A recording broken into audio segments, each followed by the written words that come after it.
Hi guys, welcome back to learning CSS series. आज के इस वीडियो में हम बात करेंगे सीएसएस की एक मल्टीपर्पज प्रॉपर्टी के बारे में जिसका नाम है डिस्प्ले प्रॉपर्टी। दोस्तों, डिस्प्ले प्रॉपर्टी से हम बहुत सारे काम करते हैं। इस वीडियो में हम डिस्कस करेंगे डिस्प्ले से कैसे हम इनलाइन एलिमेंट्स को ब्लॉक और ब्लॉक को इनलाइन में कन्वर्ट कर सकते हैं। याद है ना आपको इनलाइन और ब्लॉक क्या होते हैं? डोंट वरी, अगर नहीं याद है तो वीडियो में पहले मैं आपको वो रिकॉल कराऊंगा और फिर हम बात करेंगे डिस्प्ले कैसे इन प्रॉपर्टीज को चेंज कर सकता है। साथ ही हम ये भी देखेंगे डिस्प्ले प्रॉपर्टी की मदद से हम एलिमेंट को हटा कैसे सकते हैं, यानी हमारे वेब पेज से किसी एलिमेंट को डिलीट करना है तो ये काम भी हम डिस्प्ले से करते हैं। और तैयार रहिएगा, डिस्प्ले के बारे में और बहुत सारे वीडियोस आएंगे। डिस्प्ले से ही हम फ्लेक्स बॉक्स बनाते हैं और भी बहुत सारे काम हम डिस्प्ले प्रॉपर्टी के थ्रू करते हैं। चलिए फिलहाल आपका पहला इंट्रोडक्शन कराता हूं डिस्प्ले प्रॉपर्टी से। दोस्तों, डिस्प्ले एक बहुत ही इंपॉर्टेंट प्रॉपर्टी है जो आपके वेब पेज पे एलिमेंट्स के लेआउट को कंट्रोल करने का काम करती है। जब मैं लेआउट वर्ड बोल रहा हूं फ्रेंड्स, तो मेरा मतलब है एलिमेंट कैसा दिखेगा। कैसा मतलब ब्लॉक या इनलाइन कैसा दिखेगा, ये डिस्प्ले से आप कंट्रोल करते हैं। याद है आपको, जब हम एचटीएमएल डिस्कस कर रहे थे तो मैंने आपसे कहा था ब्रॉडली बॉडी टैग के अंदर के जितने भी टैग होते हैं वो दो ग्रुप्स में डिवाइडेड होते हैं। कुछ होते हैं ब्लॉक लेवल एलिमेंट्स और कुछ होते हैं इनलाइन एलिमेंट। तो पहले जरा रिवाइज करते हैं क्योंकि मुझे याद है आप भूल गए होंगे ब्लॉक और इनलाइन का डिफरेंस। नोटिस करिए, ब्लॉक एलिमेंट्स वो होते हैं जो अपने कंटेनर की पूरी विड्थ को कवर करते हैं। मतलब आप उनके अंदर कितना भी कंटेंट लिखो लेकिन वो कवर करेंगे पूरी कंटेनर की विड्थ। फॉर एग्जांपल, अगर मैं बॉडी में पैरा लिखूंगा, पैरा में अगर मैंने हाई भी लिखा है तो दोस्तों पैरा पूरी बॉडी की विड्थ के बराबर अपने आप को एक्सपैंड करेगा। राइट, ऐसे ही मैंने आपसे कहा था डिव, हेडिंग, लिस्ट, टेबल, ये सारे के सारे अपने आप में होते हैं ब्लॉक लेवल एलिमेंट। ये पूरी विड्थ ऑफ द कंटेनर को कवर अप करते हैं। जबकि हमारे पास स्पैन, इमेज, ये सारे के सारे होते हैं inline element. Anchor inline element होता है क्योंकि ये उतना ही एरिया कवर अप करते हैं जितना उनका कंटेंट होता है। तो एक क्विक रिवीजन थोड़ी और थ्योरी के बेसिस पर ब्लॉक और इनलाइन के बीच में अपन करते हैं, फिर देखते हैं डिस्प्ले का इस पूरी कहानी में क्या रोल है। तो दोस्तों, जैसा कि आप स्लाइड देख पा रहे होंगे, ब्लॉक एलिमेंट जैसा कि स्लाइड कह रही है वो एलिमेंट होते हैं जो हमेशा अपना पूरा कंटेंट विड्थ को कवर करके करते हैं। सेकंड पॉइंट को आप पढ़ो, राइट। जबकि इनलाइन में जो कंटेंट होता है विड्थ भी उतनी ही होती है, जबकि यहां कंटेंट कितना भी हो विड्थ पूरी होगी। फिर जब आप नया ब्लॉक लेवल एलिमेंट स्टार्ट करते हो वो हमेशा नई लाइन से स्टार्ट होगा। तभी तो ऐसा होता है ना कि अगर मैंने एक पैरा लिखा, पैरा में मैंने हाई लिखा, पैरा बंद करा, उसके बाद एक और पैरा ओपन करा, हेलो लिखा, तो आप देखते हैं ना ये हाई और हेलो आउटपुट में आपको वर्टिकल दिखते हैं। हाई रो 1 पे दिखेगा, हेलो उसके बाद वाली रो पे दिखेगा। जबकि अगर इसी पैरा को मैं स्पैन में कन्वर्ट कर दूं तो मुझे हाई हेलो दोनों के दोनों नजर आएंगे हॉरिजॉन्टल। करेक्ट, वो ये दोनों पॉइंट्स मिलकर कह रहे हैं कि जब ब्लॉक लेवल एलिमेंट शुरू होगा वो हमेशा न्यू लाइन से शुरू होगा, जबकि इनलाइन एलिमेंट कभी कोई अपनी तरफ से एक्स्ट्रा न्यू लाइन नहीं देगा। तीसरा difference, block level element width और हाइट को रेस्पेक्ट देते हैं। इसको बहुत ध्यान से समझिएगा, ये चीज अभी डिस्प्ले में हम कंट्रोल करने वाले हैं। आप एक ब्लॉक लेवल एलिमेंट की विड्थ हाइट प्रॉपर्टी से कंट्रोल कर सकते हैं, जबकि अगर दोस्तों एलिमेंट इनलाइन है ना तो वो विड्थ हाइट को इग्नोर कर देता है, विड्थ हाइट को किसी तरह का रिस्पेक्ट नहीं देता है। That is the basic difference between a block level element and an inline element. Then किसी भी ब्लॉक लेवल एलिमेंट के अंदर आप टेक्स्ट, इमेजेस, बाकी के एलिमेंट्स को रख सकते हैं। हालांकि ये बात पैराग्राफ के लिए नहीं है, ये बात जनरली डिव और दूसरे सिमेंटिक एलिमेंट्स के लिए है। जैसे आप एक डिव के अंदर दूसरा डिव रख सकते हैं, आप डिव के अंदर हेडर रख सकते हैं, आप डिव के अंदर फुटर रख सकते हैं, बहुत सारी चीजें आप डिव में रख सकते हैं। डिव में आप पैराग्राफ ला सकते हैं, इमेजेस ला सकते हैं या दूसरे इनलाइन एलिमेंट ला सकते हैं। जबकि एक इनलाइन एलिमेंट के अंदर आप कभी ब्लॉक लेवल एलिमेंट नहीं रखते। आप पैरा में स्पैन ला सकते हो लेकिन आप कभी स्पैन में पैरा नहीं लाते हो। तो इसीलिए हम ये बोलते हैं ब्लॉक लेवल एलिमेंट अपने आप में कंटेनर होते हैं, जबकि इनलाइन एलिमेंट इतने बेटर कंटेनर नहीं होते। वो सिर्फ नॉर्मल टेक्स्ट, नॉर्मल डेटा को कंटेन करने का काम करते हैं। राइट, तो ये तो हुआ डिफरेंस, एक revision between block and inline element. अब बात होती है ब्लॉक और इनलाइन एलिमेंट्स को क्या डिस्प्ले प्रॉपर्टी से कंट्रोल करा जा सकता है। पहले कुछ एग्जांपल देख लीजिए। Anchor, image, span, bold, italic, ये सारे के सारे इनलाइन एलिमेंट हैं। इसी तरह से पैरा, डिव, सभी तरह की 6 हेडिंग्स, ये सारे के सारे, लिस्ट, ये सारे के सारे अपने आप में ब्लॉक लेवल एलिमेंट। अब बात करते हैं क्या डिव हमें ये पावर देता है या डिस्प्ले हमें ये पावर देती है कि हम इन प्रॉपर्टीज को कंट्रोल कर पाए, इनलाइन को ब्लॉक बना दें और ब्लॉक को इनलाइन बना दें। बिल्कुल है दोस्तों, आप डिस्प्ले प्रॉपर्टी की मदद से किसी भी एलिमेंट का लेआउट, यही वर्ड है मतलब लेआउट, चेंज कर सकते हो। अगर वो ब्लॉक है तो आप उसे इनलाइन बना सकते हो, अगर वो इनलाइन है तो आप उसे ब्लॉक बना सकते हो। इतना ही नहीं, आप डिस्प्ले प्रॉपर्टी की मदद से एलिमेंट को अपने पेज से हटा भी सकते हैं। वो जो एलिमेंट है वो दिखेगा ही नहीं आपके पेज पे। आप अगर चाहें तो डिस्प्ले प्रॉपर्टी आपके लिए ये भी करेगी। तो ये नन वाला केस मैं आपसे वीडियो के एंड में डिस्कस करूंगा। अभी मैं आपसे डिस्कस कर रहा हूं ये 3 चीजें एक ब्लॉक है, एक इनलाइन है, और दोस्तों एक इनलाइन ब्लॉक। अब दिखने में ब्लॉक और इनलाइन बहुत ही सिंपल है। जब आप किसी को ब्लॉक कर दोगे तो वो इनलाइन एलिमेंट ब्लॉक का बिहेवियर ले लेगा, और अगर आप किसी को इनलाइन कर दोगे तो वो ब्लॉक एलिमेंट ले लेगा इनलाइन का बिहेवियर। सबसे पहले अपन ये दो एग्जांपल्स देखते हैं, फिर मैं आपको बताता हूं इनलाइन ब्लॉक क्या है और नन क्या है। चलिए शुरू करते हैं पहले एग्जाम्पल के साथ। फ्रेंड्स, हमारा पहला एग्जाम्पल है लिस्ट का। जैसा मैंने आपसे अभी अभी डिस्कस करा, क्या लिस्ट अपने आप में एक ब्लॉक लेवल एलिमेंट होती है? जी हां, लिस्ट एक ब्लॉक लेवल एलिमेंट है। तो अगर मैं इस वाले सीएसएस पार्ट को कमेंट आउट कर दूं, ये मैंने इसको कमेंट्स में कन्वर्ट करा, और इस पेज को रन करूं, तो आप मानते हो ये जो मैंने 3 लिस्ट आइटम्स दिए हैं, गूगल, फेसबुक और इंस्टाग्राम, ये तीनों मेरे को वर्टिकल नजर आएंगे। 3 मेरे को एंकर्स नजर आएंगे, बट क्योंकि एंकर लिस्ट के अंदर है तो तीनों मेरे को नजर आएंगे वर्टिकल। चेक करिए, ऐसा है, राइट? ऐसा क्यों हो रहा है? क्योंकि लिस्ट अपने आप में ब्लॉक लेवल एलिमेंट मानी गई है। ठीक है, अब अपन क्या करते हैं, अपन अपनी सीएसएस कोडिंग को हल्का सा अप्लाई करते हैं। अब मैंने क्या कहा, मैंने ब्राउजर से कहा इस वेब पेज पे जितने भी लिस्ट आइटम्स हैं यानी एलआई एलिमेंट्स हैं, उनका डिस्प्ले इनलाइन करो। देखिए, जैसे ही मैं डिस्प्ले इनलाइन करूंगा, आपको 2 इंपॉर्टेंट चेंजेस लिस्ट के बिहेवियर में नजर आएंगे। पहला चेंज क्या आपने नोटिस करा, लिस्ट पूरी हॉरिजॉन्टल हो गई। दूसरा चेंज नोटिस करिए, लिस्ट के पहले जो मार्कर आ रहे थे ना, वो मार्कर भी ऑटोमेटिकली हट गए। तो डिस्प्ले इनलाइन ने यही लेआउटिंग आपके डिस्प्ले की या लिस्ट की चेंज कर दी। जो लिस्ट अभी तक वर्टिकल आ रही थी, पूरी रो कवर कर रही थी, वो लिस्ट अब हो गई हॉरिजॉन्टल, क्योंकि आपने डिस्प्ले कर दिया है इसका इनलाइन। राइट? अब इसी तरह से गेस करिए ये एग्जाम्पल क्या करने वाला है। इस एग्जाम्पल में दोस्तों हमने स्पैन लिया हुआ है, और हमने स्पैन जो बाय डिफॉल्ट इनलाइन होता है उसको कन्वर्ट कर दिया इनटू व्हाट, उसको कन्वर्ट कर दिया इनटू ब्लॉक। पहले एक काम करते हैं, मैं डिस्प्ले ब्लॉक को कमेंट आउट कर, है ना। अब आप मुझे बताइए, अगर आप लेक्चर ध्यान से समझ रहे हैं, ये जो मैंने प्रॉपर्टीज दी है स्पैन पे, ये अप्लाई होंगी? तो जवाब है नहीं होंगी। सिर्फ बॉर्डर प्रॉपर्टी अप्लाई होगी दोस्तों, विड्थ हाइट नहीं होगी अप्लाई, क्योंकि मैंने क्या बोला आपसे, इनलाइन एलिमेंट विड्थ हाइट को रिस्पेक्ट नहीं देते हैं।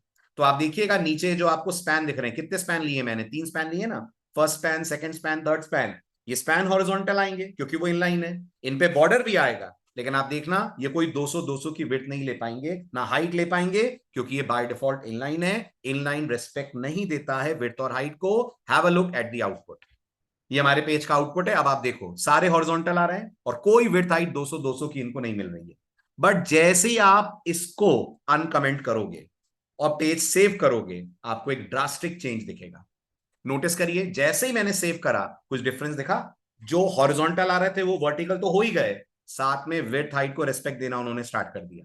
सो ये बहुत बड़ा डिफरेंस होता है ब्लॉक और इनलाइन में। इनलाइन कभी विड्थ हाइट को नहीं मानते, जबकि ब्लॉक पूरी इज्जत देते हैं विड्थ और हाइट प्रॉपर्टीज को। राइट? तो ये था discussion about display inline and display block. अब बात करते हैं दोस्तों, ये इनलाइन ब्लॉक का फंडा क्या है, ये अपने आप में क्या होता है। तो इनलाइन ब्लॉक का फंडा क्या है, ये समझने के लिए पहले आप इस वेब पेज को देखो। सबसे पहले मैं इस पेज को रन कर देता हूं इसके नॉर्मल वे में। तो दोस्तों, मैंने 2 डिव लिए हैं, एक का नाम है आई एम डिव 1, एक का टेक्स्ट आई एम डिव 2। एक की आईडी डिव 1 और एक की आईडी डिव 2 है। बहुत बेसिक सी मैंने सीएसएस लगा रखी है। क्या लगा रखी है? मैंने दोनों डिव्स को विड्थ हाइट दी है 300 और 100 की, वर्टिकल आएंगे क्योंकि वो डिव है। मैंने उनके लिए 20 पिक्सल की मार्जिन छोड़ी हुई है, टॉप लेफ्ट राइट, और लेफ्ट में टॉप बॉटम राइट लेफ्ट। और मैंने दोनों डिव्स को दिया हुआ है एक एक बैकग्राउंड कलर। तो यहां तक तो सब कुछ नॉर्मल जा रहा है। मैं ये चाहता हूं ये जो 2 डिव है ना, ये हॉरिजॉन्टल आ जाए। आ जाएंगे हॉरिजॉन्टल? अगर मैं इनको लाना चाहूंगा, आ जाएंगे। आपका दिमाग बोलेगा हाँ, हम लोग इसको डिस्प्ले इनलाइन कर देते हैं। तो देखो, मैंने इसको भी डिस्प्ले इनलाइन करा और मैंने इसको भी डिस्प्ले इनलाइन करा। नो डाउट ये दोनों डिव्स हॉरिजॉन्टल आएंगे, लेकिन कुछ लॉस्ट भी हो जाएगा, कुछ प्रॉपर्टी ये लूज कर देंगे। कैसे? देखिए ध्यान से, कुछ फर्क पड़ा? यस, डिव हो तो गए हमारे हॉरिजॉन्टल, लेकिन उन्होंने विड्थ और हाइट को लूज कर दिया। क्यों? क्योंकि इनलाइन प्रॉपर्टीज या इनलाइन एलिमेंट कभी विड्थ हाइट नहीं मानते। अब क्या करा जाए? अब अगर आपको दोनों चाहिए, दोनों मतलब आप चाहते हो ये हॉरिजॉन्टल भी नजर आए और ये विड्थ हाइट को रिस्पेक्ट भी दें, यू गेस्ड इट राइट। तो हमें क्या करना चाहिए? हमें कहना चाहिए इनलाइन डैश ब्लॉक। देखो, मैं एक को इनलाइन ब्लॉक करके आपको दिखाता हूं। तो ब्लू वाले डिव में देखना क्या चेंज आएगा, और पिंक वाले में क्या चेंज आएगा। पिंक वाला अभी भी विड्थ और हाइट को रेस्पेक्ट नहीं दे रहा है, हालांकि वो हॉरिजॉन्टल आ रहा है, लेकिन ब्लू वाला नोटिस करिए हॉरिजॉन्टल भी आ रहा है और विड्थ और हाइट को रेस्पेक्ट भी दे रहा है, मार्जिन को भी अपनी तरफ से रेस्पेक्ट दे रहा है। कहने का मेरा मतलब ये कि इनलाइन ब्लॉक अगर आप करते हो तो आपको दोनों प्रॉपर्टीज मिल जाएंगी। ब्लॉक होने के कारण विड्थ हाइट को रेस्पेक्ट देगा, इनलाइन होने के कारण पूरी रो को कवर ना करके उतना ही करेगा जितना उसका कंटेंट या विड्थ हाइट के अनुसार जरूरी है।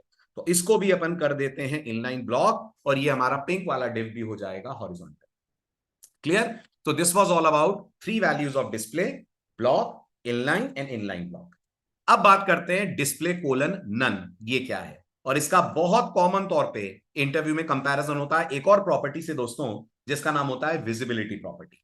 तो सबसे पहले तो मैं इस ब्राउजर विंडो को क्लोज करता हूं, इसको एक्सपैंड करते हैं और सबसे पहले अपन अपना बेसिक कोड देख लेते हैं हमने करा क्या है।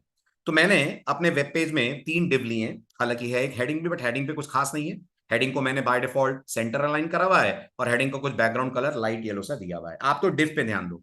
मैंने 3 डिव लिए हुए, एक का आईडी कंटेनर 1 है, एक का आईडी कंटेनर 2 है, एक का आईडी कंटेनर 3 है। ठीक है, सबके लिए बेसिक प्रॉपर्टी कॉमन सेट है। सबकी तरफ सबके ऊपर एक बॉर्डर आएगा सॉलिड ब्लैक कलर का 1 पिक्सल का। सब में कंटेंट और बॉर्डर के बीच में गैप आएगा 20 पिक्सल का। सारे डिव 300 पिक्सल की विड्थ के होंगे और सभी डिव आप देखिएगा अपनी अपनी रो के सेंटर पे होंगे कि उनका लेफ्ट और राइट मार्जिन अपन ने करा हुआ है ऑटो और टॉप और बॉटम मार्जिन अपन ने करा हुआ है 20 पिक्सल। मतलब अगर मैं रन करने से पहले कुछ इमेजिनेशन लूं, ये अगर मेरा वेब पेज है तो मुझे ये डिव्स कुछ ऐसे दिखेंगे। ये पहला डिव दिखेगा अपनी रो के सेंटर पे, ये दूसरा डिव दिखेगा, ये तीसरा डिव दिखेगा। पहचानूंगा कैसे मैं तीनों डिव को अलग अलग? तो मैंने इनका बैकग्राउंड कलर डिफरेंट दिया हुआ है। As you can see one of the div have been given the colour light grey, दूसरे डिव को मैंने कुछ पिंक और तीसरे को मैंने कुछ ब्लूइश सा कलर दिया है। तो पहले तो आप आउटपुट देखो और बताओ इतना समझ आ रहा है? सिंपल है ना? हमारे पास 3 डिव है और तीनों आ रहे हैं वर्टिकल। अब मैं क्या करता हूं, अब मैं इनमें से ये जो सेकेंड वाला डिव है ना, इसको देता हूं डिस्प्ले कोलन नन। और ये देने से पहले एक काम करते हैं, आउटपुट को कर लेते हैं हॉरिजॉन्टली अलाइन, तो आपके लिए समझना इजी हो जाएगा। ठीक, इसको थोड़ा सा ऐसा कर लेते हैं, इसको कर लेते हैं क्लोज। ठीक है, चलो अब आते हैं अपन सेकंड वाले पे। अब मैंने यहां पर क्या कहा, डिस्प्ले, बहुत ध्यान से देखिएगा, डिस्प्ले कोलन नन। जैसे ही मैं डिस्प्ले कोलन नन करके इस पेज को सेव करूंगा, आपको 2 चीजें मेरे वेब पेज पे दिखेंगी। नंबर 1, ये वाला जो डिव है ना सेंटर वाला, ये गायब हो जाएगा। नंबर 2, सिर्फ गायब ही नहीं हो जाएगा बल्कि ये नीचे वाला डिव ऊपर शिफ्ट भी हो जाएगा। क्यों? क्योंकि डिस्प्ले नन से जो आपका एलिमेंट है वो अपनी जगह छोड़ देता है, तो जो कंटेनर है वो अपने आप को रीसेट करता है और जो उसके नीचे के एलिमेंट्स हैं उन्हें शिफ्ट कर देता है ऊपर की तरफ। देखिए ध्यान से, जैसे ही मैं इसको सेव करूंगा, लेट मी क्लियर दिस। ठीक, दिस आई सेव्ड इट और ये आपको चेंज दिखा। The moment I saved it, जो नीचे वाला डिव था वो ऊपर वाले की जगह पे आ गया क्योंकि वो डिव अपनी जगह छोड़ चुका है। Got it? अब आप कुछ मत करिए, इसको वापस पहले जैसा कर देते हैं अपन। ठीक है, अब आप यहां पर अगली प्रॉपर्टी लीजिए जिसका नाम होता है विजिबिलिटी। दोस्तों विजिबिलिटी प्रॉपर्टी क्या करती है? विजिबिलिटी एलिमेंट को वहीं रखती है, सिर्फ उसको इनविजिबल कर देती है। मतलब आप यूं कह सकते हो, उसको टोटली ट्रांसपेरेंट कर देती है, उसकी ओपेसिटी बिल्कुल खत्म कर देती है। That is the job of visibility property. हालांकि ये ओपेसिटी के लिए नहीं यूज करते हम चाहते हैं एलिमेंट रहे, दिखे ना, बस वहां मौजूद होना चाहिए पर दिखना नहीं चाहिए। तो मैं क्या बोलूंगा, visibility colon hidden. By default सबकी विजिबिलिटी की वैल्यू विजिबल होती है, बट जैसे मैंने कहा विजिबिलिटी कोलन हिडन, अब आप देखो पेज में कुछ चेंज आ रहा है? आ रहा है? आपका जो पिंक वाला डिव था वो हट गया, लेकिन वो अपनी जगह नहीं छोड़ रहा है, अभी भी वो ब्राउजर के नजर में उस वेब पेज पे है, बस यूजर को वो नजर नहीं आ रहा है। तो आप विजिबिलिटी हिडन जनरली एनिमेट करने के लिए चीजों को करते हैं। अगर आपको लग रहा है ना कब करें डिस्प्ले नन और कब करें विजिबिलिटी हिडन, डिस्प्ले नन आप करते हैं जब आपको एलिमेंट बिल्कुल ही डिलीट कर देना है, बिल्कुल ही हटा देना है। विजिबिलिटी पे खेलते हम तब हैं जब हमें कुछ एनिमेटेड इफेक्ट दिखाना हो, कभी एनिमेशन आए कभी एनिमेशन हट जाए, और हम नहीं चाहते हैं एनिमेशन के आने हटने से पेज सॉरी पेज का लेआउट डिस्टर्ब हो। ये काम करने के लिए हम लोग यूज करते हैं property which is called visibility. तो ऑलमोस्ट सेम है, बस 2 बड़े बड़े फर्क हैं। डिस्प्ले लेआउटिंग भी कंट्रोल करता है, विजिबिलिटी को लेआउटिंग से मतलब नहीं है, उसको बस 2 ही काम आते हैं, या तो एलिमेंट दिखेगा या तो एलिमेंट छुपेगा। डिस्प्ले का कहना है वो लेआउटिंग भी कंट्रोल करेगा और एलिमेंट को पेज से बाहर भी निकाल देगा, हटा देगा, डिलीट कर देगा अगर आपने कह दिया display colon none. I hope display visibility सब क्लियर हो गया आपको। अगले वीडियो में बात करेंगे हम एक छोटे से प्रोजेक्ट के बारे में, जो दोस्तों अभी तक जो चीजें हमने पढ़ी हैं उसको अप्लाई करने में हमारी हेल्प करेगा। तो अब आप पूरी सीएसएस रिवाइज कर लो, क्योंकि एक बहुत ही अच्छा प्रोजेक्ट मैं लेकर आने वाला हूं जो हमारी इस पूरी सीएसएस को जो अभी तक पढ़ा है सब कुछ उस प्रोजेक्ट में हमको अप्लाई करना सिखाएगा। चलिए मिलते हैं नेक्स्ट वीडियो में। Bye bye, take care and keep sharing, keep loving us. Thank you so much.